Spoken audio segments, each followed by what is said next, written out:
Brian, before we get started on everything, it is time tonight for the bat question. And Brian, tonight's bat question is oddly enough about Spider-Man. Let's Is do it. Spot All right.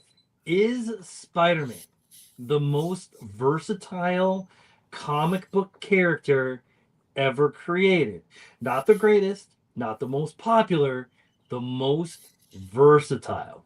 Is there any other character who's succeeded in as many comics, movies, TV shows, games, alternate universes, and different versions than Spider-Man?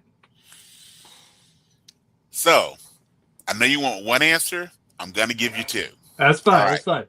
So, my answer to currently, I would give it to Spider Man, aka Peter Parker. But you can Yeah. take that character a lot of different ways. Number one, you can do the traditional route of Spider Man's many adventures, right? And one of the cool things that we like about Spider Man, at least from our perspective, is we get Spider Man when he's a teenager, socially awkward, geeky, he's hella smart, but but really introverted versus you almost see the opposite side of his personality. Forget the powers. But Peter Parker and Spider-Man have very different personalities. That's why the secret Yeah. identity thing actually works. Okay. But you can also take them down the route of you could do stories just about Peter Parker. How he's trying to manage college, relationships, Aunt May, his parents, the Uncle Ben saga. By the way, I think he may even be better than Batman. You look at his dating history. Okay. I Yeah. think the only person that might rival is the person I'm going to say could potentially rival him in a lot of ways being the most versatile character. I'll get that in a second. Yeah. But I think we look at what's already been done and the potential to do again with the various versions, whether you go the Ben Riley version, obviously the Spider-Verse versions. Without Peter, we don't have Miles, all the Spider-Gwen, all of that stuff.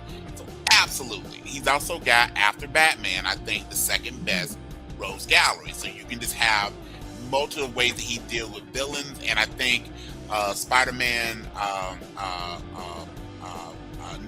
Never Going Home talked about the backs of a lot of those villains. Now, you're gonna love my answer. I think though the only character that if they went down the route would be more versatile than Peter Parker, aka Spider-Man, is one Richard Grayson in Nightwing. Yes. Here And is he's a why. dick. Yes, he is. Well, it's gonna be at Starfire. Now, Or Barbara Gordon. Or Barbara yeah. Gordon. So that's I got a back question for you when we get done with this. All right.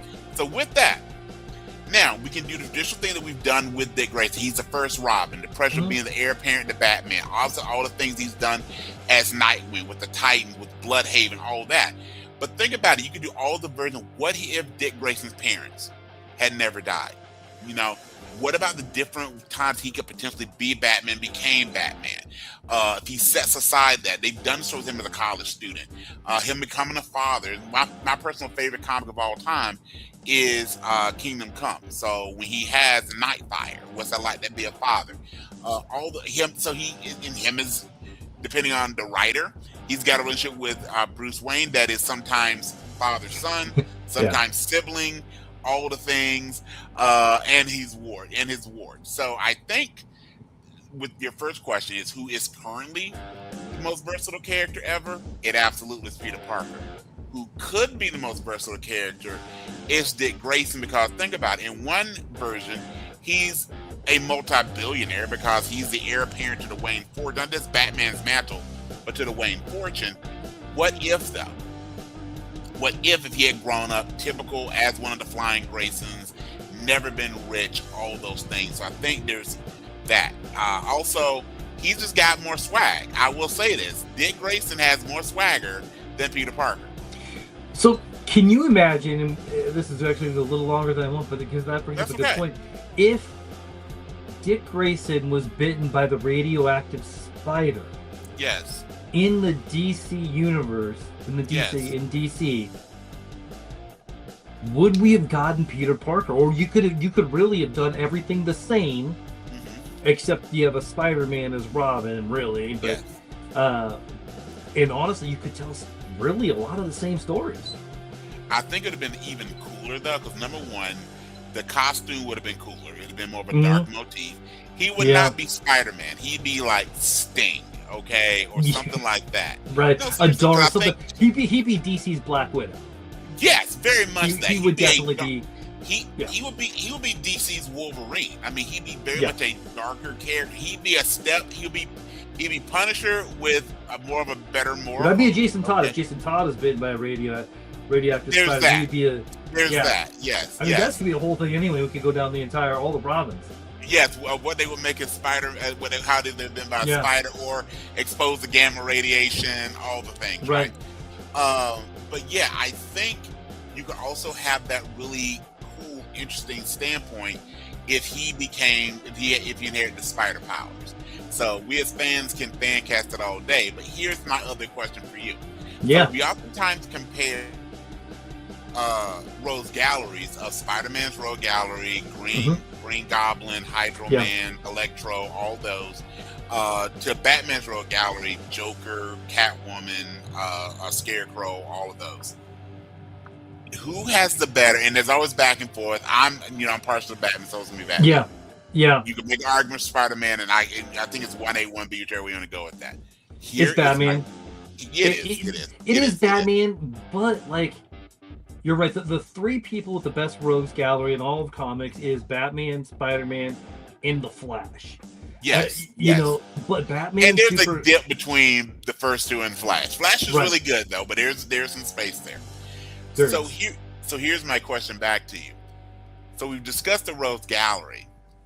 If they were making a dating profile, Peter Parker as Peter Parker, whether they were dating Peter Parker or Spider-Man, or whether they were dating Dick Grayson, aka Nightwing.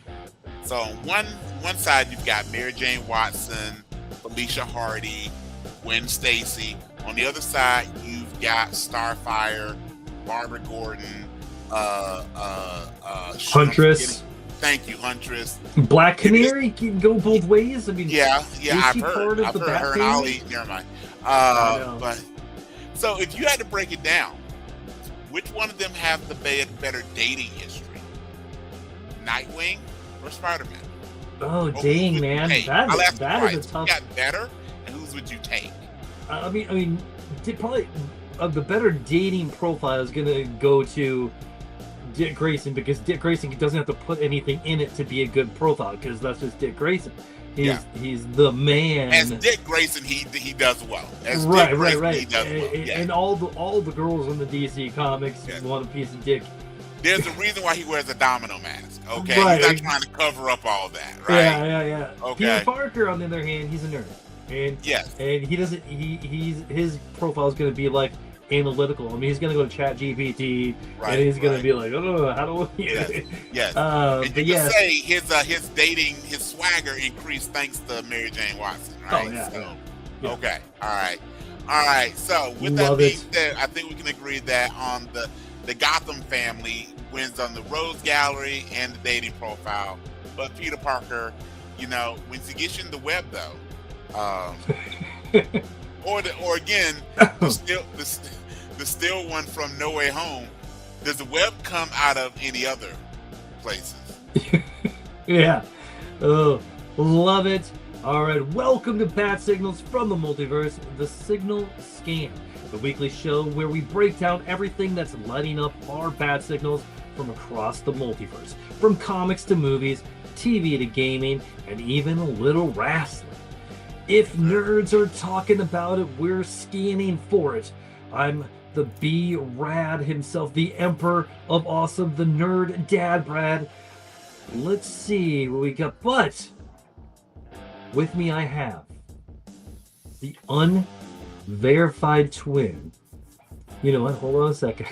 I have the unverified twin of... Oh gosh, where were you? You've only been doing this for like 3-4 years, man. I You should have realized I memorized. screwed up something on this.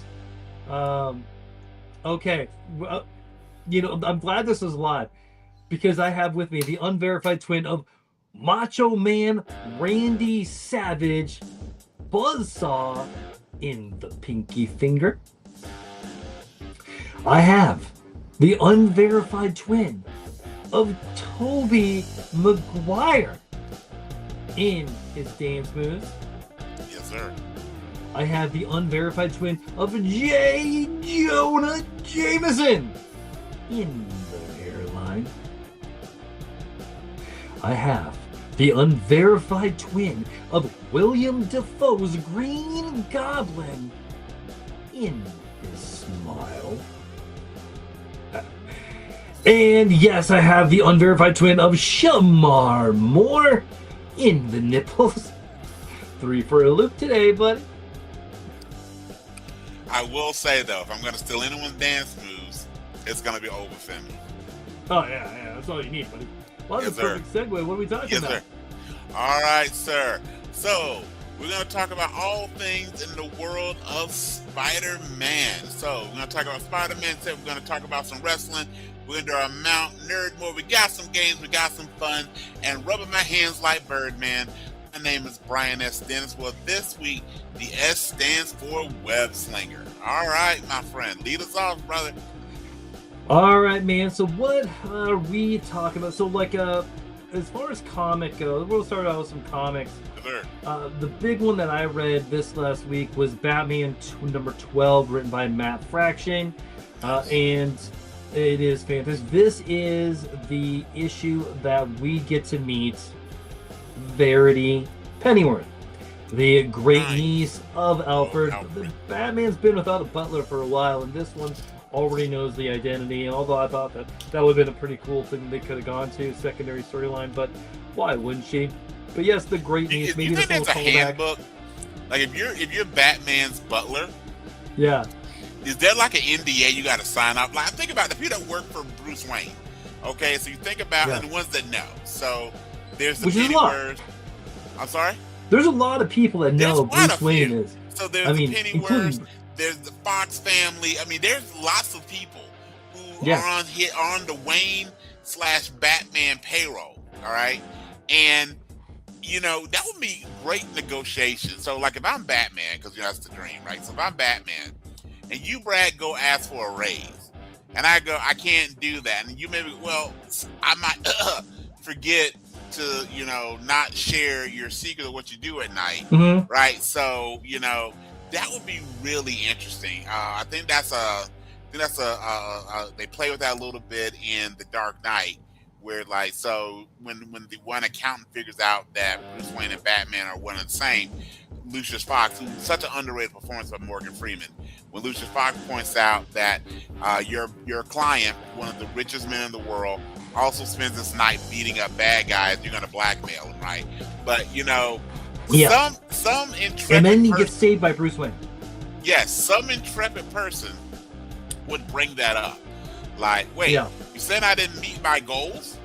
Well, one of those goals I kept your secret. So do you want to revisit this, Bruce?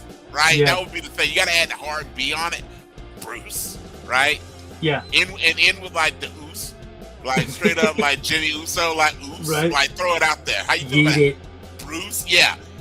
And then when you get the raise, you have to walk out and go, yes, absolutely, absolutely. Oh, all right, my friend. Yes, yeah, man. Batman number 12, great. Definitely get it. I'm gonna try to do a quick signal about it. I'm gonna review it here sometime here in the near future. My movie signal for the week is Super Troopers 3, but dude, it is not good. Okay. Man, like, there's a level drop from Super Troopers. So I was curious about 3. Please tell me they have the meow bit or something related to the meow. So they have something related to it. They try to up it up a little bit, but it falls so flat. I mean, I'm not going to watch Super Troopers 3 for an amazing story. I want to laugh at some really dumb jokes, some dick jokes maybe, and whatever. It is the entire movie is a parody of Indian stereotypes. All it is. They make poor jokes, stupid jokes, and then even for the story, it's very, very predictable from the beginning of the movie. how it's gonna end. Sure. And I was so disappointed. I'm like, okay, cool. I get it. I know who was the bad guy or whatever it is, right? But like, make me laugh. Make me laugh. Like, I don't like. That's what I'm coming here for. And it got maybe 2 chuckles, not belly laughs, like chuckles. Okay. And if you're gonna do comedy's hard to begin with. Comedy's much more intellectual than emotion. It really is. But if you're gonna do silly on top of that, you gotta land because there's nothing else there. Nothing else there. Probably the funniest silly movie I've ever seen is Dumb and Dumber, but they landed on everything. Yeah, on everything. There's something about Mary, silly, but they landed on everything. Super Troopers is also kind of sticky. Some of the Jackass movies, like again, you know what you're gonna get, but that's okay as long as you give me what I expect to get and you do it well. Yeah, do it well. And there's no pressure to make Super Troopers 3. It's not like we're sitting here waiting for the next. Oh, we need that unfinished Super Trooper trilogy. So you have time. You've had years. Some sort of excuse for it not to be done well. That's unfortunate. Yeah, it was. Well, that was my movie of the week. I do want to watch the new Robin Hood movie with Hugh Jackman. It's on Apple now. I do want to watch that. Okay. I'm gonna watch that tonight. But we've been rewatching. Instead of shooting arrows, he shot adamantium claws. That would be great. That'd be great. I mean, Ryan Reynolds went there. So. Yes, absolutely. Yes. My TV. I want you to count how many. I'll watch it myself. I want you to count how many scenes that he's shirtless in, because again, similar to Matt Damon, if I'm in my 50s and I can still see abs, which I've never seen my abs before. Yeah. But I look like either one of those cats in my mid 50s, as they both are. You would have to pay me to wear a shirt. Mm-hmm. You'd have to pay me to wear a shirt. Okay, like that's the contract. Like, 17 scenes every movie without a shirt on. Right, that would be contractually mandated. Like, and have the rainfall, of course. You know, all the things. So straight up out of Lord of the Rings with Viggo Mortensen's character. Like, it's always raining, but just perfect. So I always look like freshly, beefcake. All right. Yeah. Man. And then other than that, my TV signal for the week, I got 2 of them. The show Lucky. Have you had a chance to watch that? I have not watched Lucky. So good. It's on Apple. Apple's killing it right now. And X-Men 97. And also, I guess, I finally finished the new season. Okay. I was a little disappointed by the finale. It was a little underwhelming. I thought for sure, I was waiting for you to catch up. I thought for sure there was going to be one more episode as the season finale. That was, to me, the episode that leads to the season finale. Yeah. And I actually wound up Googling, because I thought, okay, maybe they're just taking an extended break maybe they're going to do a 2-hour episode or something. And I wound up checking the net, and it goes, no, that was the season finale. And on a lot of socials, especially on TikTok and Instagram, From is one of those shows that gets a lot of review from fans. And fans have pointed out, I think rightfully so, still love the show, but it's starting to drift almost into the era that Lost got into, that we've been waiting, and as soon as we're told, not that you have to get off the island or leave the town, but at least know what the heck is going on and have it be firm, right? And then you can figure out how to get them rescued or not, but at least we know everything. And so much of Lost, that's what people lost interest in. Lost is sorry there, but people, the interest in Lost started to wane, and similarly with the end. In our next season is reported to be the last episode, the last season, of From. But so much of it was, explain in the next season. But that was so much they could have actually done with that, and I don't know. And I feel bad because they're kid actors, but the young man that plays Ethan, I was so ready for him not to make it this year. I just so much oh gosh, can't someone eat Ethan? Seriously, his mom and sister, those are characters I care about. Ethan is so whiny. I'm just just stop it. That mom and sister, they look identical. They really do. They could be real life related. I had to check it out. Yeah. So with that being said, I got a couple I want to share with you Yeah. from. Well, we're gonna talk about one movie specifically in our countdown, so we won't go there. This was a movie that I missed in the theater, so I watched it a couple times on HBO. That I really dig. Have you seen the Stephen King movie, The Long Walk? I have not seen it. I wanted to see it, but it came out at the same time as a bunch of other stuff, and I just never got an opportunity to. It flew underneath the radar. It is such an interesting movie that is very much a slow build movie. Like, and again, no spoilers, but you know how the movie is going to end, and that's okay, because it's not about how the movie ends, about how we get to the end of the movie, if that makes sense. Yeah. And I got to tell you, Mark Hamill is a fantastic villain. Oh, yeah. He's the primary villain in this movie, and you know what's probably going to happen to his character at the end. But he's only in a few scenes. And this is a movie that's very similar to the Maze Runner and the Divergent series. Not that it's that type of movie, but it stars a slew of young actors, probably I'm guessing between like 20 and 24, even though they're also be 18.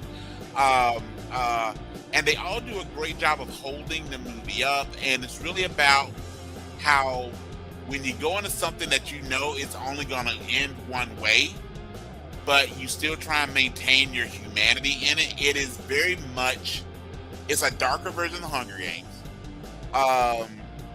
And you just see these young actors, at least from my perspective, saw how they handled this impending doom, and it was done really, really well, including having a somewhat twist-ish of an ending. So I would really suggest checking out The Long Walk on HBO. It's fairly short. It's about an hour and 45 minutes. Done really, really well. It's really the main 4 or 5 cast members that do The Long Walk. They do a good job of them. So just want to share that one. And shows of the week, the only thing I will add beyond what you mentioned is I continue to love Stuart Fails to Save the Universe. And not even for the main crux of the show, the little things they do, like every week, they change up the opening credits. And what they put in the opening credits is fantastic. And then, if you've not had a chance to watch it, Brad, every episode is called Spoiler, and they give you away in the title of the episode something that happens in the episode. I think that's freaking brilliant. That's pretty awesome. Spoiler, this happens, and so then you watch to see the spoiler that you know is going to happen. I think that's great. The content's good too, but I will say this how they package it, like again with the credits and the titling, is really, really funny, really, really smart. And a couple other things. Anna Pigeon, a show that just dropped on USA. Oh, follow SmackDown. It's actually pretty good. I would give it a B+ right now. Okay. But you can see there is growth there. I would say if you like some of those shows that are on like Paramount Plus, like the show, I'm not blanking names of shows right now. The show that we both like, The Gentleman from This Is Us, who searches for kids and finds Tracker. If you like Tracker, that type of show, you will like this. Okay. The villain, though, the one thing that they need to do is give us a better villain. This villain is so comic book, comic strip, Snidely Whiplash. Like, no one will believe this guy's not a villain. Like, he's supposed to be this great political mover and shake. He is so obviously evil. Like, kids would not take candy from this dude on Halloween. Like, come on. You got to give us a little more tech. Other than that, the casting is really well. And season 4 of Ted Lasso came out, and I love. Have you seen the first episode of Ted Lasso? I have not. I think I might try watching it tonight. Quick little tangent here. My wife, I'm actually kind of mad at her about this. Uh-oh. So she got my oldest daughter home without me knowing. Surprised the shit out of me. Great my job. friends. And Great job. I'm not mad that she brought her. I'm mad that I'm never gonna be able to top that. No, you can. I you can't. Might as well I can't hang it up, man. I have to. Hang Right, it up. I can't.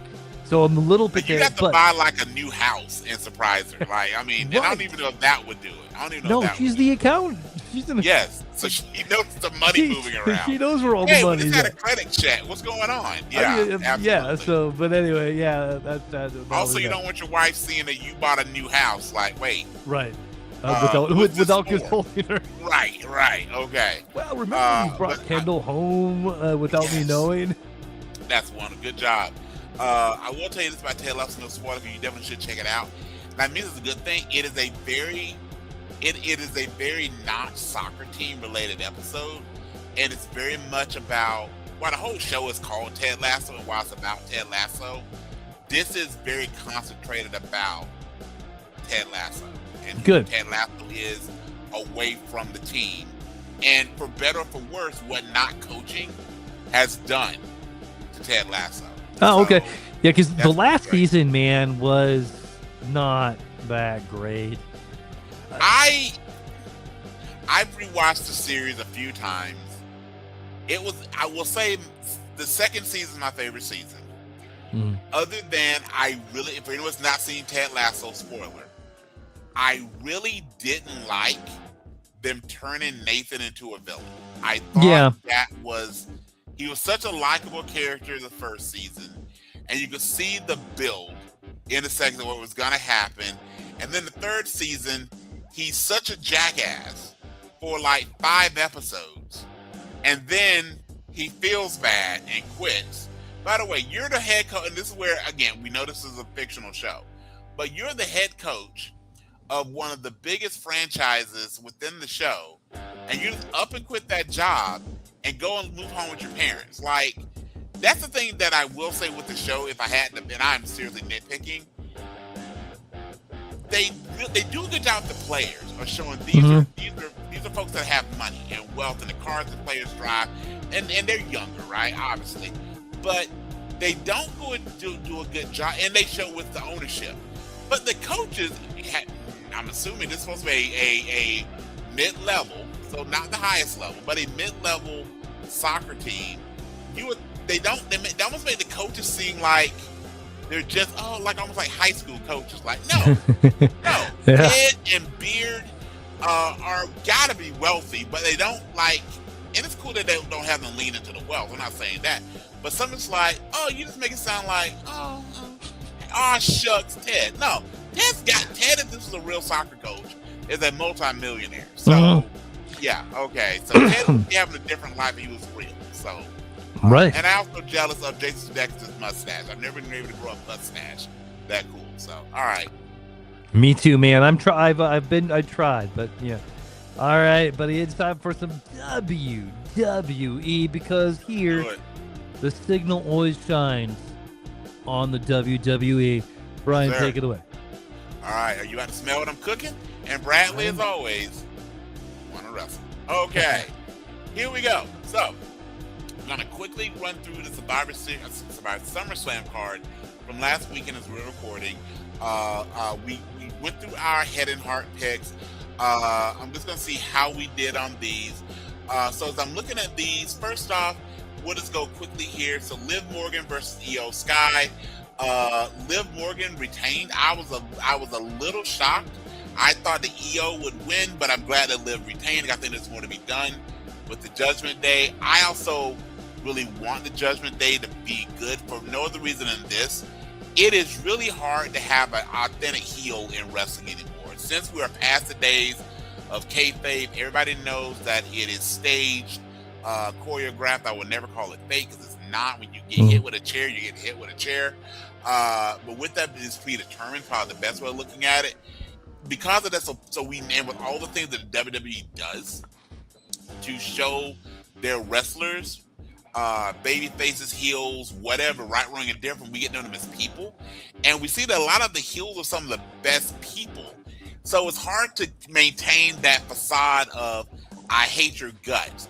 The Judgment Day, namely Dominic, but the Judgment Day is a stable, still is authentically booed. And I appreciate that, because that's not hard to do. And there's still a fairly young group of people. Dominic's under 30. I think Liv is in her early 30s. Roxanne Perez is under 30. Raquel, I think no one in that group is in their mid to late 40s. I mean, mid to late 30s. So that's their future right there. There's definitely the future of the women's division with 3 of the top prospects in the women's division. But also, Dominic Mysterio and JD McDonald is probably the most underrated wrestler on the roster. All right. Next up, we had LA Knight, Solo Sikoa, and Royce Keys taking on the Bloodline. I really am disappointed in this Bloodline storyline right now. You took Jacob Fatu, who is a legitimate badass, who a few months ago we all would have thought he at least in the main event picture, and you can see him becoming world champion fairly soon. Jey Uso, is a former world champion who had the most over entrance in the WWE.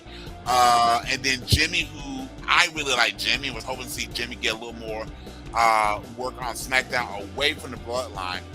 They're now back in the Bloodline and are really Roman's lackeys. They've lost everything that made, especially for Jay and Jacob, special. And they're just sidekicks at this moment, and that's unfortunate.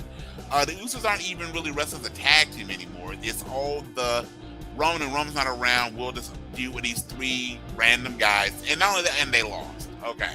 Yeah. That was a good match, though, man. That was a good match. It was a good match. It's just it could have been better, and I'm curious what we do with Solo, Royce, and LA Knight because they did win the match. What do we do with them going forward? Solo is now a babyface, and I actually like him as a babyface. Dude, absolutely, man. When he ran it back on Jay's music, I screamed. That was probably the funniest thing, and not laughing at wrestling, laughing with wrestling. That was one of the funniest things. Also knowing legitimately and on screen, they are brothers. That is something that a little brother would do to his bigger brother. I will steal your music. Back in the days when people's music actually were like in a CD or something, your siblings, your youngest sibling would steal your stuff, right? So I'm going to steal your music. I'm going to yeet to it. They're going to react to it.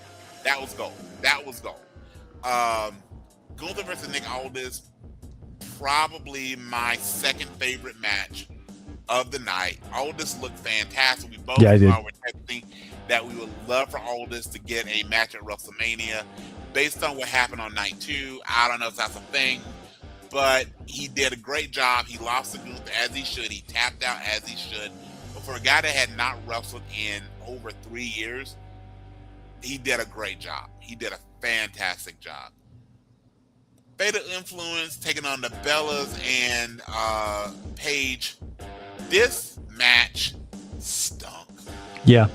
It was a match I don't think anybody was clamoring for. You knew that Fatal was going to win because they're the young upstarts. They at least should have won.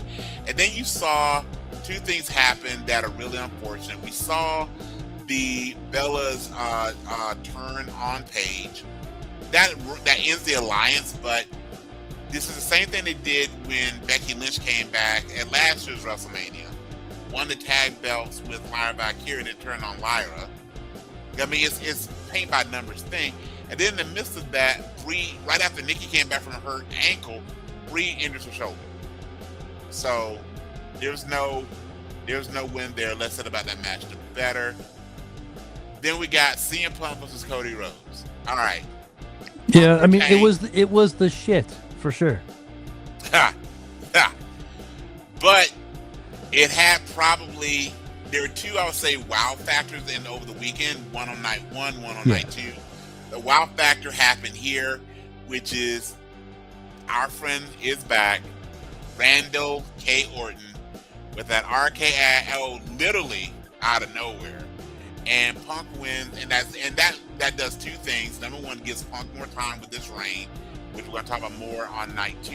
And more importantly, for I think everybody, for the better part of business, it gets Cody out of the world title picture for a while. He's going to be taking time off from Street Fighter. He's going to be in this feud with Randy Orton. There's other things you can do with Cody. Cody does not need the belt right now, and he does not need 4 title reigns in like 2 years. Less than 3 years. Yeah, less than 3 years. So that was great. And then Oba versus Brock. Oba won. Lesnar retired. And I think legitimately this time, even though when Shockman he's back for the occasional something. But It didn't do anything for Oba that the first match did. It didn't do anything more than the first match did. It didn't do anything more than the first match. So, I want to ask you now, I'm asking for night 2. For night 1, what was your favorite match?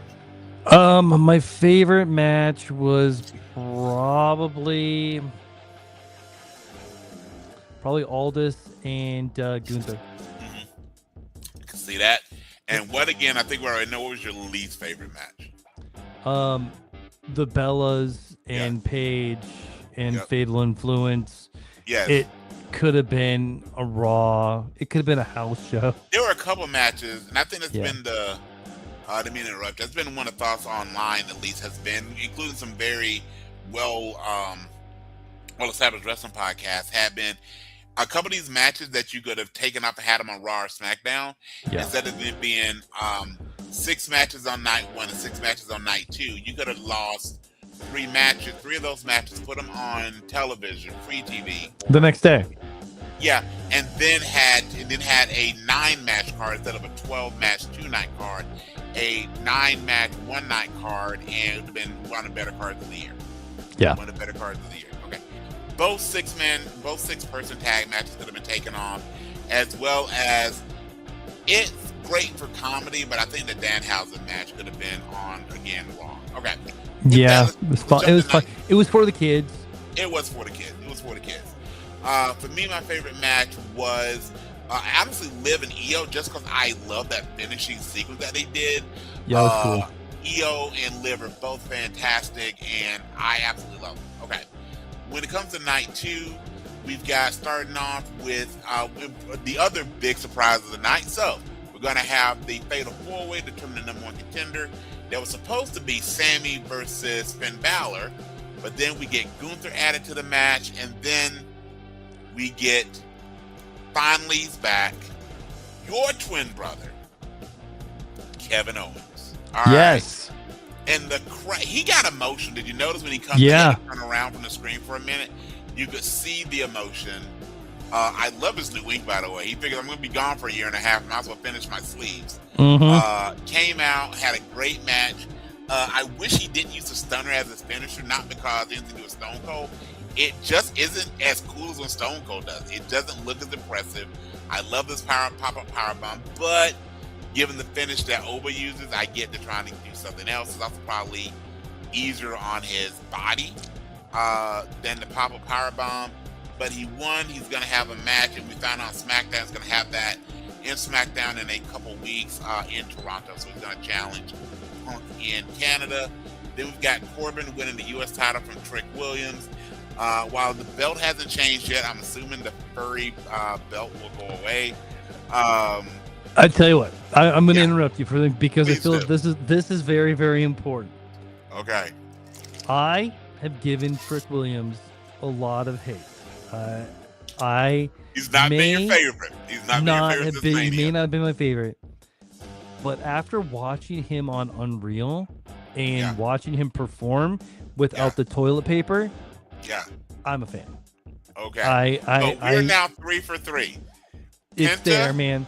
Gunther, took a little. And Trick Williams. It just takes you a little while. Takes a little while for things.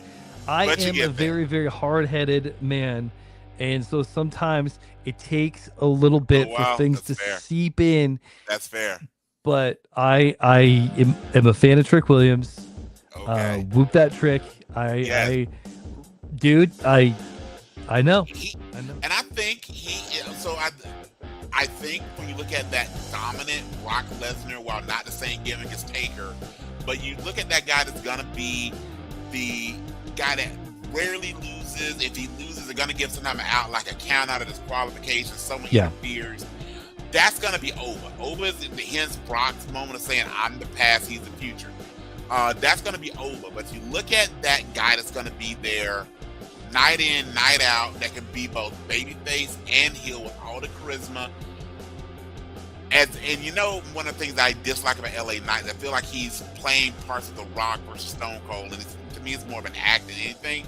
I will say, if The Rock and Booker T had a baby, it would be Trick Williams. And it feels like this is who Trick is. This really feels how Trick is. I really think it's going to happen. mark my words, as we're recording on August 9th, 2026 at 7:19 p.m. Central Time. If Trick has a high-level match at Mania, he's going to break out the Spinaroonie. There's been a couple times he doesn't look at his hands. He's mentioned that Booker T is his idol. They have a good relationship. I guarantee you, I'm calling my shot. If he's in a high-level match, especially if it's a title match, if he's in a high-level match at WrestleMania, there will not be toilet paper, but I think we will see a Spinaroonie. I would be all for a Spinaroonie because that is a great move. Booker T is one of the greatest to ever do it. Absolutely. All right. Not just this wrestling, not the Spinaroonie. Yeah. Finish up a couple other things then. Chelsea Green became the Women's World Champion interim. And if you notice on SmackDown, I don't know if you saw SmackDown, so a couple updates there. She won the ladder match, which we both were like would be so great if it was Chelsea.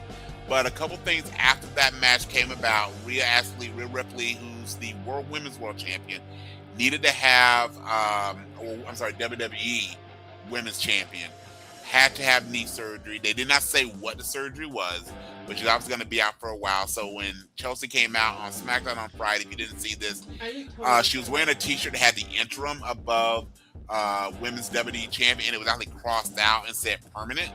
So that's the idea. We have a couple cameos behind you. They are definitely going forth with that, but unfortunately, Chelsea does have a fractured orbital bone, which is said she'll be out of action as far as wrestling for about 8 weeks. But we both know Chelsea Green can do a lot of things without getting in the ring and taking bumps. So, congrats to Chelsea Green. All right, should we do our girls? You want to say hi? Okay. All right. Well, we will just keep going then. All right. We're Soldier Forth. Yes. Hello, girls. So neither one of them get any personality traits from their dad. Neither one of them. Neither. Gets any Nope. personality No, traits. we have to say Okay. something. Oh, you want to say something? All right, into the mic. Hello, everyone. Question of the day. What is your favorite ice cream flavor? It's summer, so what's your favorite ice cream? Well, I would say mine is anything to do with peanut butter. But for those those Oh, watching, good give us a comment. one. We love that. All right. And okay, Princess Leia, you got something for us? I do. You realize his head is attached to his shoulders, right? Okay, you were trying like you're trying to move it like it can only go so far. His head is attached to his shoulders. But please go ahead. Okay, so you know how a hamburger is called a hamburger? Yes. So why is a chicken sandwich, which is literally the same thing with chicken, called a chicken sandwich instead of like a chicker? Because hamburgers were invented in a place called Hamburg, Germany, so they're named after the town they were created in. Yeah, but it's also like a hamburger. So why can't it be called a... It's also not ham, it's steak. So I know. It wouldn't make any sense. So like it's named a hamburger from the town it was created in. Then they should also be called a chicken burger, just to like... Do you know why a sandwich is called a sandwich? No. So, there was a guy named the Earl of Sandwich, literally. And he liked Earl to of play Sandwich. Hang on. He liked to play cards. So because he was in a marathon card game, he asked his servant to bring him meat and bread. Oh, beautiful. He initially put the bread between two pieces of meat, but the meat made his fingers greasy and it stained the cards. So he flipped it and put the meat between two pieces of bread so it wouldn't stain the cards, and that's what he created became known as a sandwich. So that's literally where we get the name sandwich from a guy named the Earl of Sandwich. Oh, I have another question. What question? Okay, I have a question that's for the nerds over here, like Daddy. You gotta take a bit quieter. Okay, sorry. Oh, I'm sorry. If Spider-Man could be an ice cream flavor, what ice cream flavor would he be? Spider-Man flavored ice cream. No, but what flavor? Like cotton They would candy? It would have raisins in it. They would call it web raisin. He said he would call it web raisins. Oh, okay. Nice one. Let her like know, that. Leia. Let her know. I'm a champion. Let her know. Okay, Daddy, I'm almost done. Did you see I dyed my hair? I can see you tell? dyed your hair now. Yes, when you get up close, you can tell. It's technically red. It's actually purple. It's red. I will bite you. It looks I'll red to me. Touch up on your nose. Okay. Wait a minute, isn't that called? No, you wait, won't. that's called something. Isn't that called cherry Cherry. coke when it's like red and purple? Isn't that called cherry coke or something? Yeah, I think so. Can you hear him? Tell your A dad, little. I'm a champion. Let him He know. says he's I a know all the champion. Is that position hurting hurting your back? things. What do you think?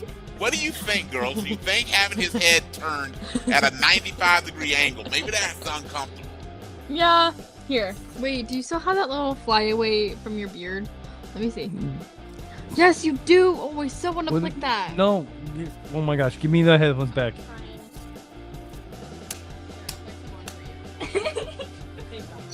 Okay. Tell Leia I need her bye-bye. Oh, bye bye. Say bye bye. Bye. Say bye bye. That was really loud, probably. Actually, Bye. Bye-bye, princess. All right. Actually, make sure that you drink up all the tea because we're getting a lot of tea. Okay. Never mind. I don't know. That We didn't will land at all. That didn't drink- land at all. She tried, but that did not land at all. You know, I think she's talking about those Long Island teas. Yeah, potentially. So you can tell one of your daughters is on the podcast a little more than the other. And brother, how's your neck? I'm gonna need. There's gonna be a kink in there. I will say that is proof that you are a really good girl dad because yeah. Yeah. That should be, dude. That should be your next book. The Trials and Tribulation being a girl dad. I love that. Actually, I'm gonna write that down. Dude, seriously, that's a book that we need out there. I think that would be fantastic. Like some stories from the girl. Well, we got the manosphere with. How about the girls' datasphere? Something like that. I think that would be outstanding. That is a great idea. One last question before we move on to the second part of the show. Yes, This sir. is brand new. I haven't never done this for you, but I want to talk about this Signal reboot. Okay. And this is, I'm going to take something from a while ago. Okay. So, and for this case, we're going to do The Last Starfighter. Oh wow. Would Okay. The Last Starfighter fit in today? And what would you change with it? What would you change it? Or would you change anything to it to bring it in, to update it is what I'm Sure. thinking. So I think it could completely work. Instead of it being the old school arcade game, it would be an app on a phone. That's the biggest change. You make it an app on a phone, and then same difference. You can have a kid living in a trailer park, ostracized, loner. He finally unlocks this secret level on the game. You call the app The Last Starfighter. He beats The Last Starfighter on the game. He's supposed to get some type of reward. And I would even do maybe like like a countdown on the phone. So some type of countdown that says you receive your reward in whatever. And then whenever the countdown ends, it's where outside of his home, you see the lights from above and see the Starfighter land and take him off. I think other than that, you would keep it pretty much. Now I want to watch it. Almost shot for shot, story for story with The Last Starfighter, but you would just make it a phone app and then I would have the alien voiced by Giancarlo Esposito. That's just me. That's fair. I mean, that is the right answer for any voice. Anything or Sterling K. Brown. K. Brown. So yes. Perfect. All right there. And would you make it a TV show or a movie? I still do it as a movie, but I would do it straight to streaming. So I put it on Amazon or Netflix. Oh, okay, cool. All right, we are going to be taking just a quick little minute break.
Welcome back to Bad Signals from the Multiverse. If you're joining us after this week's signal scan, thanks for coming back.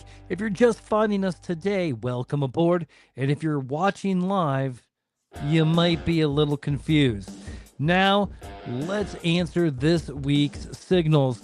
We are going to talk about the Mount Nerdmore of Spider-Man movies. There's a little movie that just came out, Brian. Have you seen it once or twice? You know what? I've seen it twice, and what can I say? It was almost like it was a brand new day. Aha! I see what you did there. Yes. All right, Brian, would you like to tell what the Mount Nerdmore is? Absolutely. So the Mount Nerdmore is when Bradley and I go through any particular subject, and we're tasked with determining the best 4 of whatever the topic is we're talking about. Today we're going to talk about the best big screen Spider-Man movies that we've had. Now, there are 11 movies that qualify for the category. So, you have the 3 movies starring Tobey Maguire, you have the 2 movies starring Andrew Garfield, you have the now 4 movies starring Tom Holland, and additionally we're going to count the 2, as of this point, Spider-Verse movies, Into the Spider-Verse and Across the Spider-Verse. So Bradley and I we'll come up with what we believe are the top 4 movies. And then, Brad, once we get that done, I got a couple quick questions regarding how we look at the Spider-Man movies. But that is how we will determine, we'll lock it in stone, the official Mount Nerdmore for the best Spider-Man movies. You know, when I think of Spider-Man in a theatrical experience, I think I've probably seen every Spider-Man movie that's come out in the theaters. I have as well. And I think that the one that ultimately jumps out at me is Into the Spider-Verse. Into the Spider-Verse, and from a cinematic, again, of the 11 movies that we've talked about, I've seen them all in the big screen, I've seen them all on the small screen. And I would tell you the ones that I would say you have to, if you can't get to the movie theater, or you can only get to the movie theater to watch any of these 11 movies we're going to quickly discuss, the 2 Spider-Verse movies, Into the Spider-Verse and Across the Spider-Verse, both of them benefit from being seen on the large screen. There's just something about when you shrink that viewing surface that you lose a little bit with the animation. And by the way, the animation in these movies are fantastic. The little things they do, and also it really is Across the Spider-Verse. So it is very much looks at Spider-Man in all the different multiverses, generations, history. They weave in a couple things from the live action movies that are just fantastic. So I got to give it to this. And when you look at them, so Into the Spider-Verse was released in 2018, and Across the Spider-Verse was released in 2023.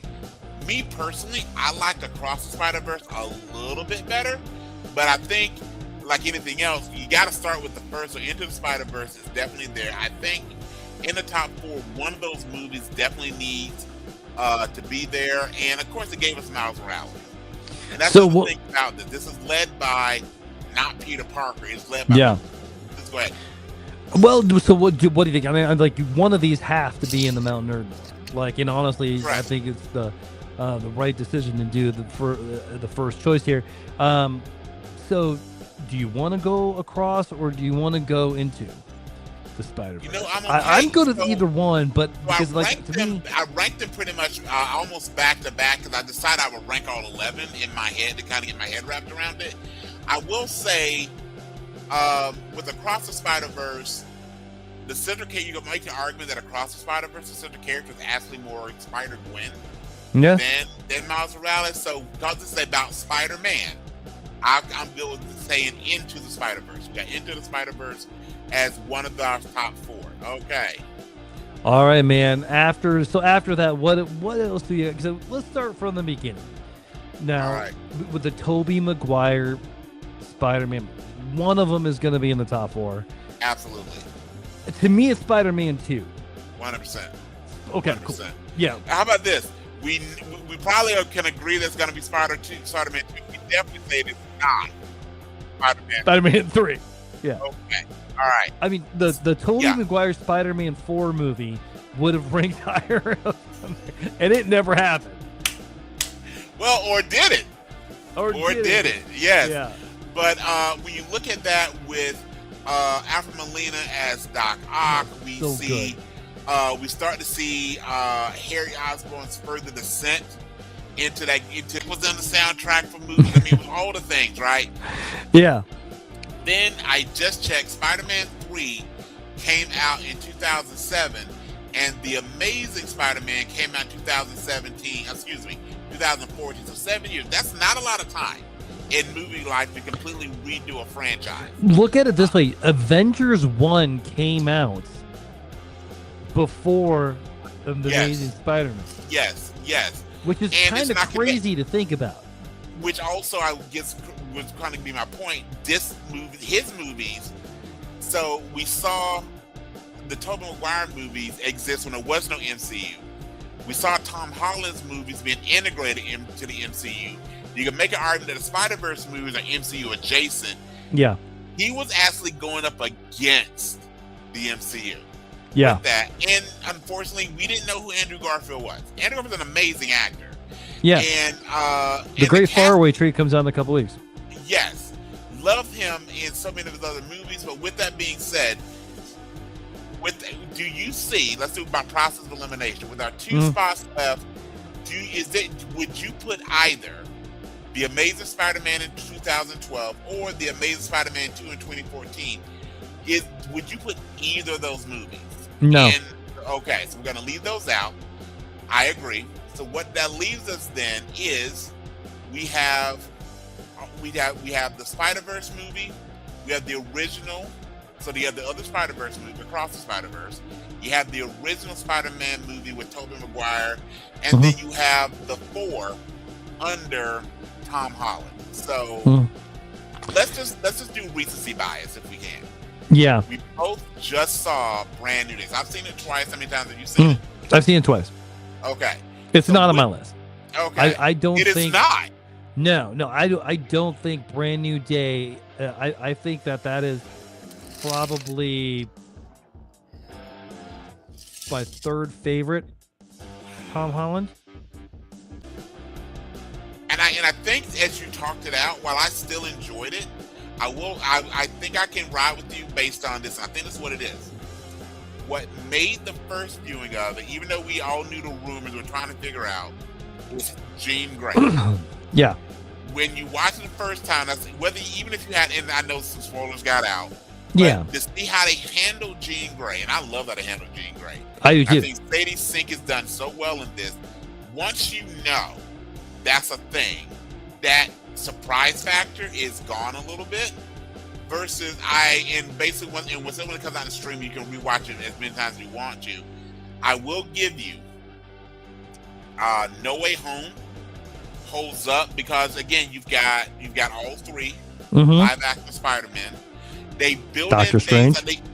Doctor Strange, the best villains from those movies, who some not great villains. Yeah. And they fixed Jamie Foxx. Thank you. They did. Gave us a better Electro, and they gave Andrew Garfield, both as Spider-Man and as Andrew Garfield, that moment when he saves MJ, that he literally gets a redemption. And they really, and I felt like Andrew Garfield almost steals that movie. He does. Because he knew he was so much talking about how people treated him in those movies, how they were panned a lot.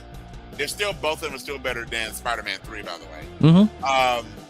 He got such a redemption. So I'm cool making Spider-Man No Way Home in 2021 number 3 on the list. Okay, so with that being said, let's talk about what we got highlighted on my list. Okay, this is what we have left. We have Across the Spider-Verse in 2023. We have Brand New Day in 2026. We have the original Tobey Maguire in 2002. We got Homecoming in 2017. We got Far From Home in 2019. And we've agreed that neither The Amazing Spider-Man or The Amazing Spider-Man 2 or Spider-Man 3. So those 3 are not on the list. So we have 1, 2, 3. We have 5 potentials for the last spot. So I think my vote it can because really it could go several ways. I could definitely see it as I can see like honestly the Tobey Maguire Spider-Man #1, or I could see Across the Spider-Verse or Across Spider-Verse both easily. I could also see Homecoming fit that as well. The very first Tom Holland, just because he kind of breathed more life. He did breathe from fresh air in that, yeah. Right, but the Tobey Maguire Spider-Man 1, I think, man, like, because you don't get anything else without that. And I think of all of these, this was to me, and I think I'm leaning your way. So let's just run through my thoughts. So with Spider-Man, I'm just going about ones that I have on my list. So with Brand New Day, we have the integration of you've got Jean Grey, you've got the Hulk, you've got the Punisher, you got those folks that help carry the movie. And across the Spider-Verse, you've got Spider-Gwen, you've got all the variants of Spider-Man. With Homecoming, you've got Iron Man, you've got when you got Far From Home, you've got Shield in there, or what we thought was Shield, versus the original Spider-Man in 2002. That is Spider-Man. Yeah. It is the simplest. It's an origin story, number one. Even though it's an origin we all see, it's also one of the better origin stories that we've seen. Oh yeah. Even though we know it's going to happen. And his villain is very clearly the Green Goblin, right? It is the simplest story, which can make it the hardest. It didn't have the MCU helping prop it up. It didn't have a bunch of guest appearances from other heroes and villains. It really was a 1v1 story. Spider-Man versus probably one of, if not his greatest villain in that movie. So I think we can totally go. And by the way, had that movie bombed, none of these others happened. No. Okay. All right. So I'm going to recap the list. Make sure. Put it in stone, my friend. Put it in stone. So in chronological order, we have Spider-Man, the original Tobey Maguire one in 2002. We have Spider-Man 2, also starring Tobey Maguire in 2004. We then go to Spider-Man Into the Spider-Verse in 2018, and then we have Spider-Man No Way Home in 2021. That is the Spider-Man Mount Nerdmore, and yes, my friend, it is in stone. All right. Oh. So I got a cut. So now I'm gonna steal a little bit of time just to play with the list we had. Yeah. We talked about that list. I just want these are just hard picks. Just as I asked you the question, tell me the first one pops into your name. So let's start off with this. Of the 11 movies we have, which one of them had the best supporting cast? So not Spider-Man. Okay. Had the best supporting cast. Ooh, that's either going to be Into the Spider-Verse or honestly Brand New Day, man. I mean, because John Bernthal and yes. I mean, like, was so. I mean, just him. I can't imagine another Spider-Man movie without the Punisher. And is that a I saved your life? I saved played? your life. Hey, I saved your life. No, dude, really, I saved your life. Yeah, I don't know why I turned into a Southern accent, but yes, dude. And they did a great job of making that the new, in a world without Tony Stark, and in a world that he didn't, at least at the time, have Ned, spoiler alert, they did a great job of making that a big brother, little brother. Yeah. And humanizing Frank. By the way, did you notice? He never called him the Punisher. Yep. It was always Frank. Okay. I'm good with doing Brand New Day with best supporting cast. Now, which movie had the best villain? Go, Spider-Man 2. Yep. Spider-Man 2, Doc Ock is the pinnacle of Spider-Man villains. This Alfred Molina, that is his role. I mean, like, that is the role. There's nobody that's going to be able to do Doc Ock the way that Alfred Molina did it. And they doubled down on it in No Way Home. In No Way Home, yeah. And they made him a protagonist in that, and he was still incredible. Incredible. All right, and the way that he talked about when he realized that he dies, and he realized that was just done so well. And then lastly, which is the hardest question, so we have Tobey Maguire, Andrew Garfield, we have Tom Holland, and I'm just gonna end. We have the voice acting, and I'm forgetting the gentleman who voice acts asked Miles Morales, which of them, in your mind, is the best Spidey? The Just best them as Spider-Man. Spidey. Tom Holland. Okay. Tom right. Holland. Tom Over Holland Toby. is Over Toby. over Toby. I think, but well, no, I think I take it back. I am gonna change it to Toby. I think Tom Holland is the best Peter Parker. I like that. Okay. Yeah. I like that. All right, my friend. Well, consider it done. And we are ready to play some games, brother. All right, man. So we're gonna start off with the Gauntlet, and Brian, it is time for the Gauntlet. Tonight, we're not asking who Spider-Man's strongest villain is. Oh no. We're asking which villain had the greatest impact on Peter Parker's life. The spinner will decide the matchup. And as Optimus Prime once said, one shall stand, one shall fall. By the end of tonight, only one villain remains. Brian S. Dennis, where the S stands for spider webs coming out of places. Yeah, remember, Peter Parker went through puberty and all this happened, so that made it really icky. All right, dude. Are you ready? Let's do it. And so start spinning. All right. And stop. Number 10, we are going to start it hard with Carnage. Okay. Clay Cassius. Yes. All right. Coolest name of his villains, by the way. Such a cool name. And stop. With number 7 is Kraven the Hunter. So Carnage. All right, Carnage is you're going to stay. Carnage. Carnage is staying. Carnage is staying. So Carnage saying, just remember, like this is like who had the greatest impact on Peter Parker's life. Okay. So why is it Carnage? Okay. Darn, that makes me pause for a second. Okay, it's got to be Kraven. It's got to be Kraven because Carnage will never have the impact that Venom had versus Kraven. Especially with Peter Parker, and you got to give it to Kraven. Okay. Okay. Fair. Okay. Fair. All right. Let me know. It's spinning. All right. Stop. Number 10 is gone. So I'll let you say you want to spin again, or we'll spin one more time. Let's spin again. And stop. Number 9. This is the burglar that killed Uncle Ben. I was hoping this was on the list. Okay. All right. Spin and stop. And this is going to be against Mysterio. Burglar.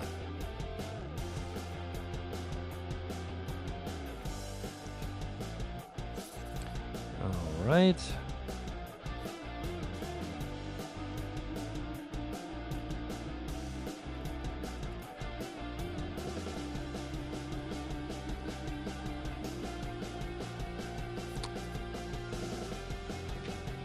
Okay.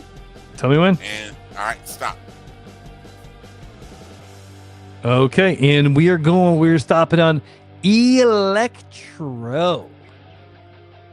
Electro? I just want him to drop a people's elbow because he would be the most electrifying man in the Spider-Verse. All right. Yeah, absolutely.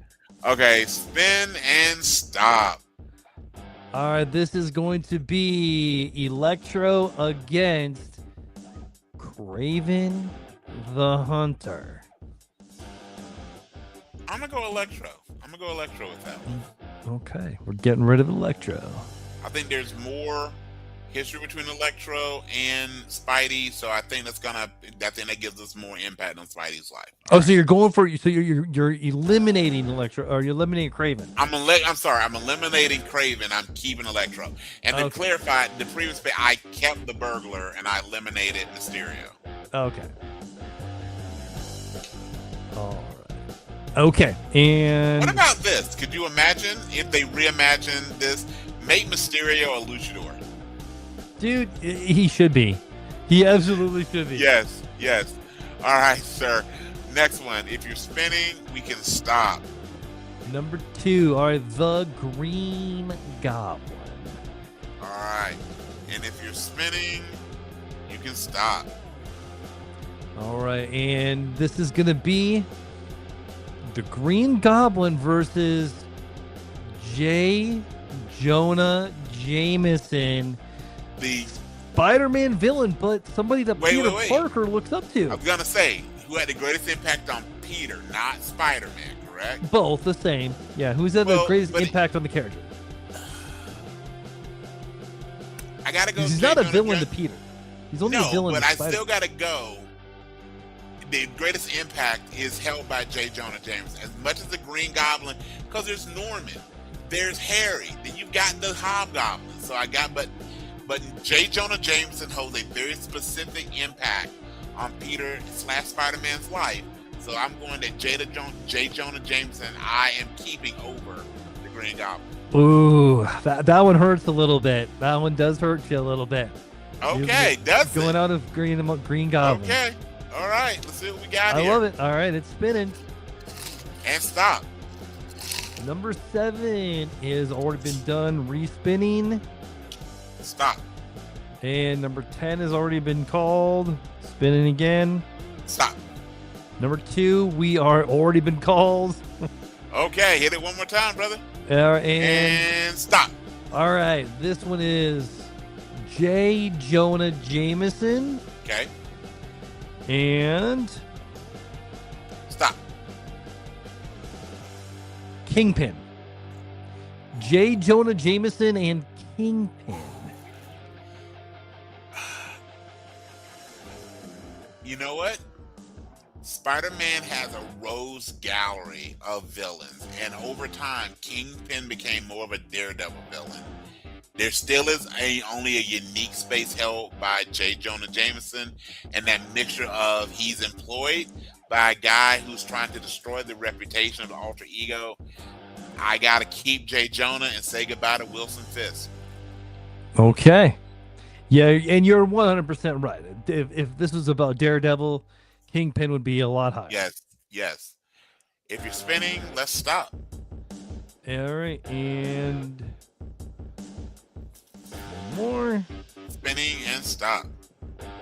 Okay, the burglar that killed Uncle Ben. Ben, yes. All right, and tell me when to stop. Stop. Doc Ock. The burglar Burglar. that killed. Burglar. Okay. Burglar. Same as I said with J. Jonah Jameson versus Kingpin, Doc Ock versus the burglar. Again, who had a greater impact? And if you remove one from the other, do we still have people? How much stays the same? All right, Yeah. my friend. All right, If we're you're down spinning- to. Oh, go ahead. There's 3 left, Okay, and one of them has not been named yet. let's do it. All All right. right, you that Been has away, not been brother. called. All right, Stop. and there it is, right there. Venom. Venom. I was waiting. And Because yeah. I mean, is the symbiote a villain to Spider-Man, while Spider-Man has the symbiotes? But if it's Venom, that's Eddie Brock. That's true. The symbiote, when Symbiote, the symbiote symbiote attached to Spider-Man. Peter Parker, Yeah. he's Spider-Man. He's a different Spider, That's but he's true. still Spider. So Venom means Eddie Brock. So All right, spinning. spin away, and Okay. we'll stop. And it is going to be Venom versus the burglar. Gotta be the burglar is who I'm keeping. Gotta be the burglar is who I'm All right, I think I know how this is going to go. We're down to Yeah. 2. The final If 2 it is was strictly on Spidey, then that may have been different. But we start off with the impact on Peter. We gotta go with the burglar, and then last but not least, they give us the burglar versus the Kingpin. J. Jonah. Yeah. Oh, J. Jonah. Oh, wow. These would be, if we were seeding this, these would be seeds 1 and 2. Mhm. Impact. We're not talking about biggest Yeah. rival, baddest villain, anything of that nature. but Greatest the impact biggest on the impact, character. Greatest impact on the character. It's got to be the burglar. Similar to, if there's no Joe Chill, there's no Batman. Right. If there's no burglar, there's no Spider-Man. Man, speaking of that, so I forget who the actor was. He pitched on some podcast that he wants to write a movie about Joe Chill. That would be amazing. And it should end, I don't know if this is what he pitched. It should end not with him killing the Waynes. It should end with him making the decision to do the robbery on crime. By the way, timeout. I blame the Waynes for this.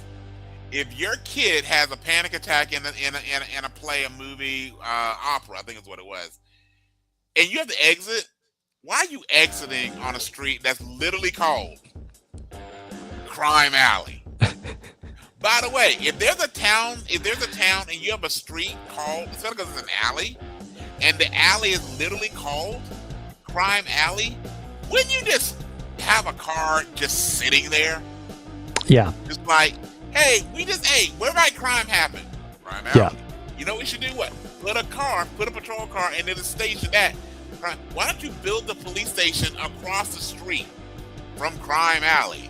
And then why would you have the wonderful opera with a back door that leads to Crime Alley? Lock the door.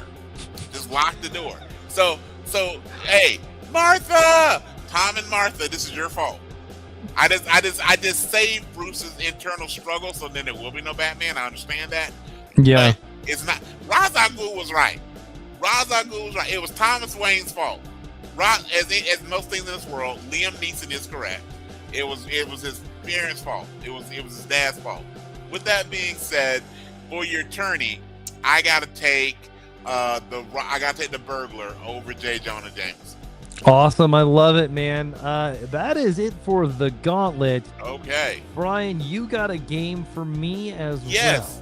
I'm gonna stretch your nerd brain. Okay. And Need some see how stretching. you can figure these out, my friend. Okay. So, what I want you to figure out is there are, of the 11 movies we discussed, there are 4 origin stories of those 11 movies of Spider-Man. So we have Spider-Man 2 with Tobey Maguire.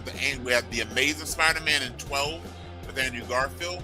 We have Spider-Man Homecoming. While it's not technically an origin story, I'm going to put it as right there as we explore that, because actually the MCU doesn't give us an origin story for Spider-Man. But I'm going to cheat a little bit and go Spider-Man Homecoming. And then we have Into the Spider-Verse for the Miles Morales character. I want you to, between these 4 movies, again, Spider-Man 02, Amazing Spider-Man 2012, Spider-Man Homecoming in 2017, and Spider-Man Into the Spider-Verse in 2018. Wow, those ones are only a year apart. I want you to rank order the budgets. The budgets. Okay. Meaning, how expensive were the movies to be? So, 1 would be the most expensive, 2 second most, so on and so forth. So, Spider-Man, The Amazing Spider-Man, Spider-Man Homecoming, and Spider-Man Into the Spider-Verse. What do you think were the budgets for the movies? Okay, Homecoming has to have the highest budget. Okay, you got Homecoming number 1. Okay. Okay, so I'm gonna say Homecoming, and then I'm gonna say Amazing Spider-Man. Okay. Okay, and then I will say Into the Spider-Verse. Okay. And then we're gonna go with O2. All right. So Spider-Man Bradley, O2. for the first time ever, you got them all wrong. I got them all wrong? Yes. What? So you flip 1 and 2. So actually, the Amazing Spider-Man clocked in with a budget of $220 million, while Spider-Man Homecoming's budget was $175 million. So a pretty good gap there. I was a little surprised at that as well. And then in the 3rd position was actually Spider-Man, the Tobey Maguire at $139 million. And then coming in number 4 was Spider-Man Into the Spider-Verse. And what it makes a difference there is voice actors do not make as much as live action. So that's true. Into the production, but the salaries were significantly smaller for these. And because it's an animated film, you didn't have to pay for locations. So that is why is that. But the actual order would be The Amazing Spider-Man, Spider-Man Homecoming, Spider-Man in 02, and then Spider-Man Into the Spider-Verse. But that was fun. Now, here's what I really want us to wind up doing here. So, I want you to tell me.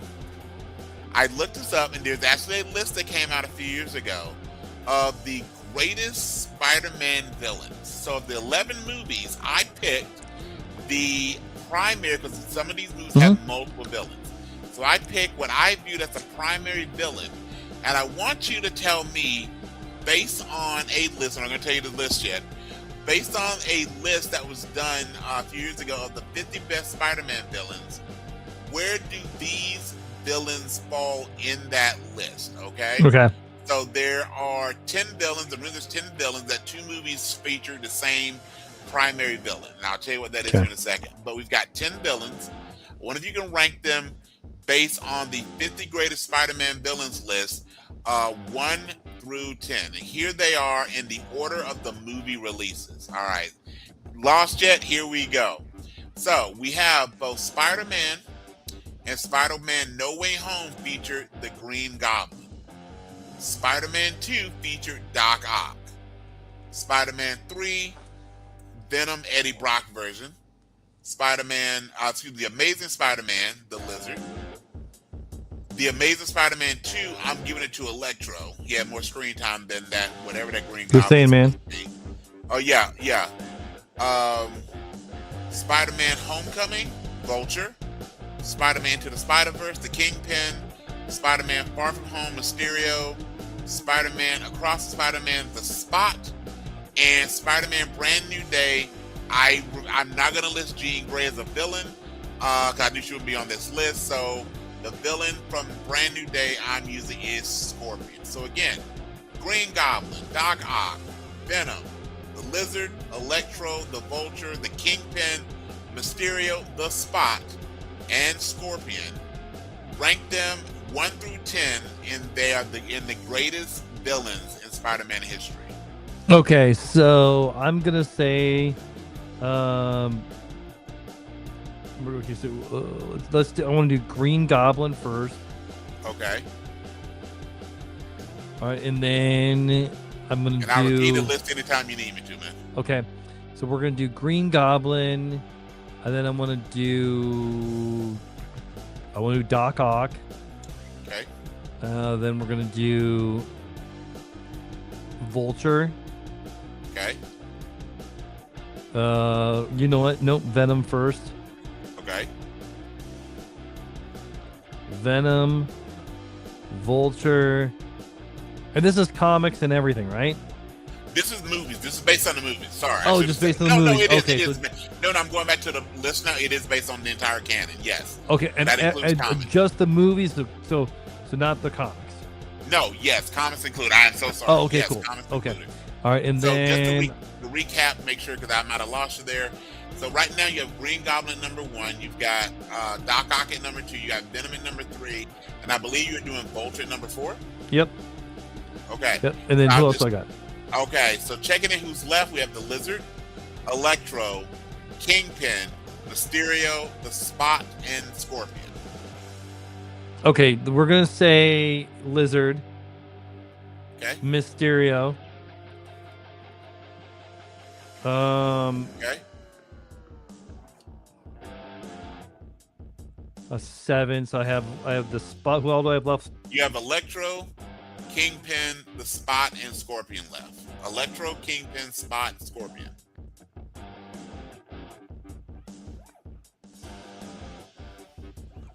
Okay, let me take a look at it now that I have them all written down. Green Goblin, Doc Okay. Ock, Venom, Vulture, Lizard, Mysterio, Electro, Kingpin, Scorpion, and the Spot. Again, I think I'm gonna go Kingpin Okay. as my number 9. Kingpin's number 9. Okay. Yep. So I'm gonna still my number 10 is gonna be the Spot. Okay. Number 9 is gonna be Kingpin. Okay. That leaves Electro and Scorpion, and that Yep. leaves you 7 and 8. We're gonna do Electro 7 and Scorpion as 8. So it'll Okay. be Green Goblin. Well, gosh, you know what? I want to Yeah, look I'll at them all reread there. your list and let you think about it. So here we go. So here's your current list. Yeah. Number 1 is Goblin. Number 2 is Doc Ock. Number 3 is Venom. Number 4 is the Vulture. Number 5 is the Lizard. Number 6 is Mysterio. Number 7 is Electro. Number 8 is Scorpion. Number 9 is Kingpin. And number 10 is the Spot. All right, I want to change my number 8 to Vulture. Okay, let me get that 1 second. So you say you want And- Vulture to be number 8? Yep, and I'm gonna put Scorpion in where Vulture was. Okay, hang on. So Vulture is now 8, Yep, and that will put Scorpion at 4. correct. Okay, any other changes? No, I'm gonna lock it in. All right, so what we got locked in, we've got Green Goblin at number 1, Doc Ock at number 2, Venom at number 3, Scorpion at number 4, the Lizard at number 5, Mysterio at number 6, we got Electro at number 7, we've got the Vulture at 8, Kingpin at 9, and the Spot at 10. All right, so I'm going to review the list and tell you who you got right. You didn't get them all, but I think you gave pretty good, but let me just double check here.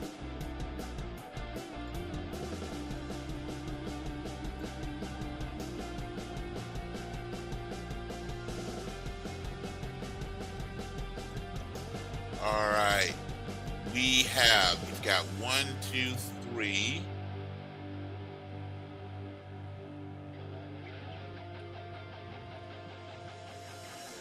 Four.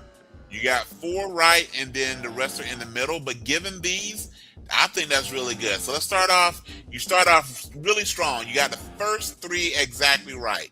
Green Goblin at 1, Dr. Octopus at 2, Venom at 3. Then what was listed as number 4, which you listed number 9, was actually the Kingpin. Really? Oh, Which I wow. was a little surprised there as well, because we just said Okay. a minute ago, Kingpin is much more Daredevil. But Yeah. he started in Spider-Verse, so I can maybe get that. And also, he's never been, into Spider-Verse.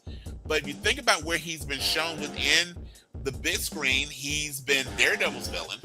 Yep. He's been not big and small screen. Other than and I think what it may have driven this from is people that were responding based, or people that were driving it based on the 90s animated series. Because in Daredevil, the original Daredevil, both in Daredevil, the movie with Ben Affleck, and the Daredevil series with Charlie Cox, that is when we see a lot of Kingpin, also in Hawkeye. Like I said, really only the animated series from the 90s and Into the Spider-Verse. So basically, only in the animated universe have you seen it really be Kingpin.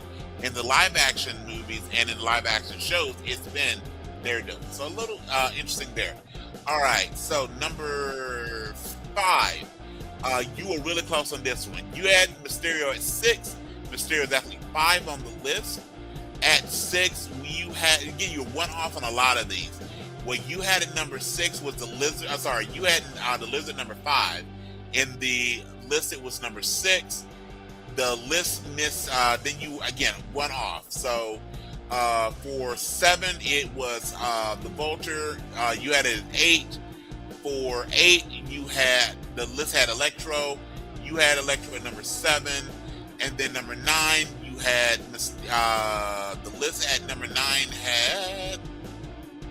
Scorpion, you had him at 4, and then, but you did get the last one, Spot, at number 10. So again, 4 out of 10, and some of these you were just 1 off. So I think that's a great job, my friend. Congratulations. Nice. And especially off the top, great job. And with that being said, are you ready for a honest ad? I am. You know what? I am. But I'm going to do one thing first. Let's do it. All right, this is called the signal check. This is going to be a real quick. I'm going to say one question. You're going to give me one quick answer, and I'll do the same thing. Favorite thing that you consumed this week? I'm trying to think of a PG answer. Favorite thing I consumed this week?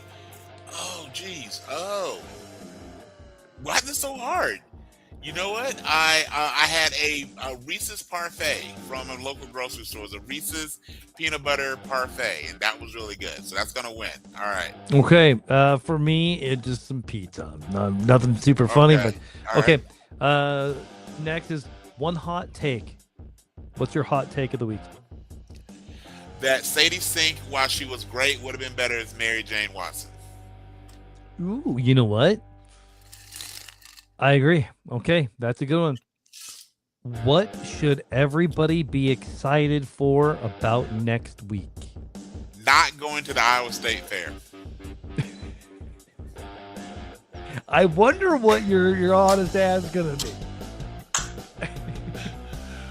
Maybe next week. Okay, go for it, brother. All right, one recommendation.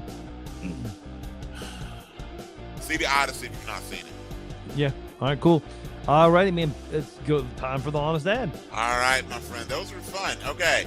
Also shows that I'm getting older. I couldn't remember my favorite thing I consumed this week. All right.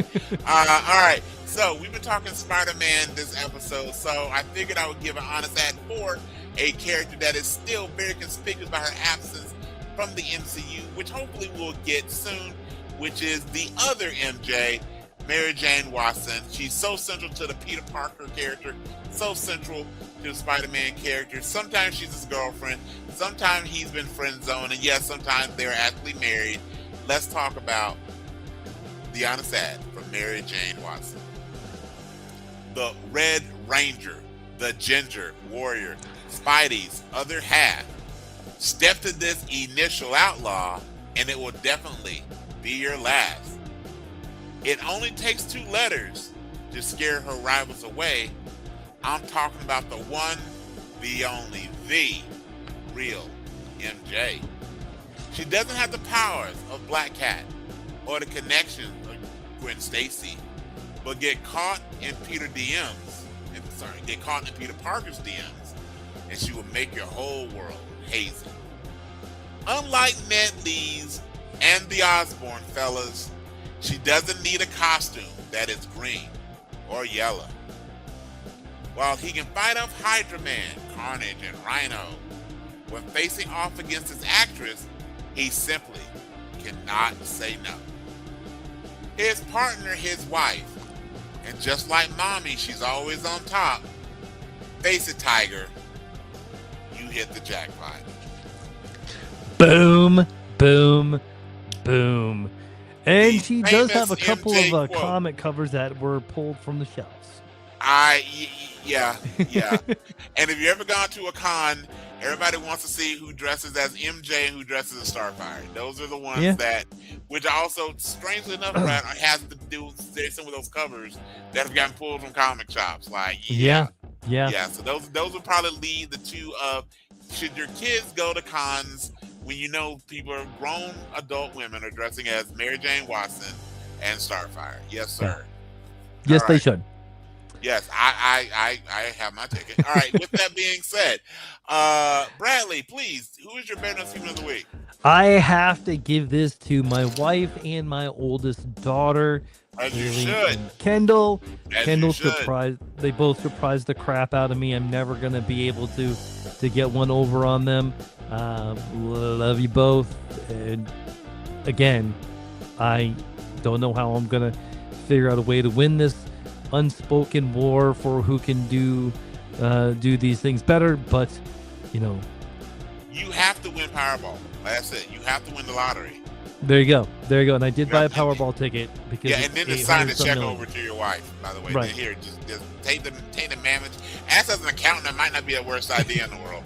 Right.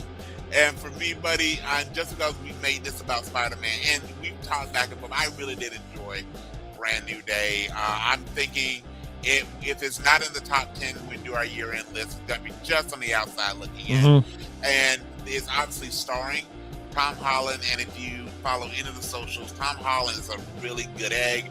The relationship with him and his wife Zendaya, if I'm saying that correctly, seems to be authentic, not just for the camera. So why not? And guess what? He's also Odysseus' son. So with that being said, your Uncle Ben's nephew, your Mary Jane's husband, your Odysseus' son. How about it? Well, MJ's husband and Odysseus' son. Let's give it to Tom Holland this week. Love it. Brian, I think we have hit max levels of awesomeness. Done it. I think it's time for the words of wisdom. Ladies and gentlemen, boys and girls, children of all ages, thank you for joining us for our weekly podcast, and it's definitely the best part of our week. Hope it's a great start off to yours. So here are your words of wisdom from your buddies Brian and Brad. First off, never give up, never surrender, and please remember, Goonies, never say die. Here's my nerdy and questionable words of wisdom. If life keeps knocking you down, remember, Peter Parker has been evicted, fired, dumped, cloned, mind swapped, and still found a way to make rent eventually. Keep your eyes peeled for TikToks and shorts dropping all week, and watch for those for your chance to jump into the chaos live. Don't forget to follow, like, drop a comment, share, and leave a 5-star review to help keep the signal shining. And if you haven't yet, subscribe to the podcast so you never miss an episode. And before we go, if you got a furry family member, don't forget to check out my children's book, When My 9 Lives Are Gone. It is available on Amazon, and there will probably be another one soon about being a girl dad. Absolutely. All right. No matter what universe you call home, thanks for spending a little bit of time in ours. Until next time, keep your bat signal lit. Bye-bye. Bye-bye, folks.